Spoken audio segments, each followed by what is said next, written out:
अर्चना Gautam big boss 16 में जो सबसे ज़्यादा इन्वॉल्व थी, जिन्होंने सबसे ज़्यादा एंटरटेन किया, उन्होंने काफ़ी बड़े शो को मना कर दिया है।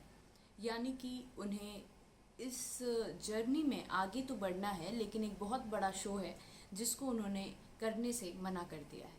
देखिए, रियलिटी शोज़ जो होते हैं, जो जिनका कोई गॉडफादर नहीं होता, उनके लिए रियलिटी शोज़ होते हैं कि पहले आप अपनी रियल पर्सनालिटी दिखाओ, जनता का प्यार लो, और उसके बाद आपको कई जगह काम मिलता है। इसीलिए कई सारे शोज़ ऐसे हैं, जैसे स्प्लिट्सविला ले लीजिए, रोडीज़ ले लीजिए, बिग बॉस ले लीजिए, या फिर आप आजकल लॉकअप आ रहा है वो ले लीजिए।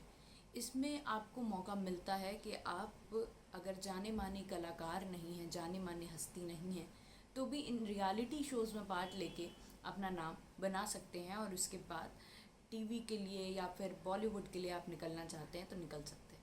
लेकिन अर्चना ने ऐसा क्यों किया कि उनको तो एक बहुत बड़ा शो ऑफर हुआ, लेकिन उस चीज़ के लिए अर्चना ने मना कर दिया। आइए जानते हैं कौन सा शो है वो जिसके लिए अर्चना ने मना किया है। मेरे साथ यानी अडमा के साथ, ओनली ऑन टेली खजाना।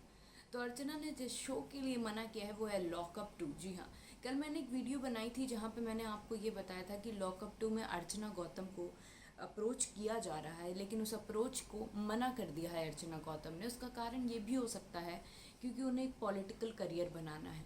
अपनी ज़ुबान की वजह से कई बार मात खाई है, कितने लोगों की उन्होंने बातें सुनी हैं। सलमान सर ने भी उन्हें कई बार समझाया है।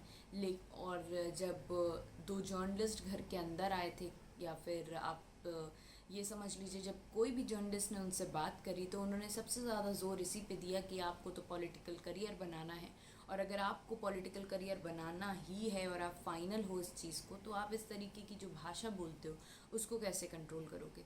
यहाँ तक कि लोगों ने इन बातों पे भी सवाल उठाया कि जिस तरीके का बाहर का माहौल है, छोटी छोटी बातों में ट्रोल किया जाता है, उससे कैसे आप पीछे छुड़ाओगे।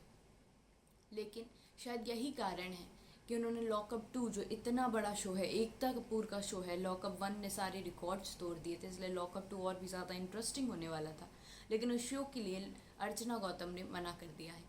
अभी कल भी वो इंस्टाग्राम पे उन्होंने काफ़ी सारी स्टोरीज़ डाली और अपने ओला उबर का किस्सा भी लोगों से शेयर किया। और कल वो रेडियो के किसी स्टूडियो में गई थी जहाँ पे उनको कई सारे फूल मिले हैं। तो इस तरीके की जर्नी तय करने के बाद अब वो अपने शहर मेरठ वापस जाएंगी, और 19 को शायद ये मेरठ जा रही हैं। इस चीज़ की जानकारी भी दी। देखिए, अभी ये फाइनल हो चुका है कि लॉकअप में तो नहीं नज़र आएंगी।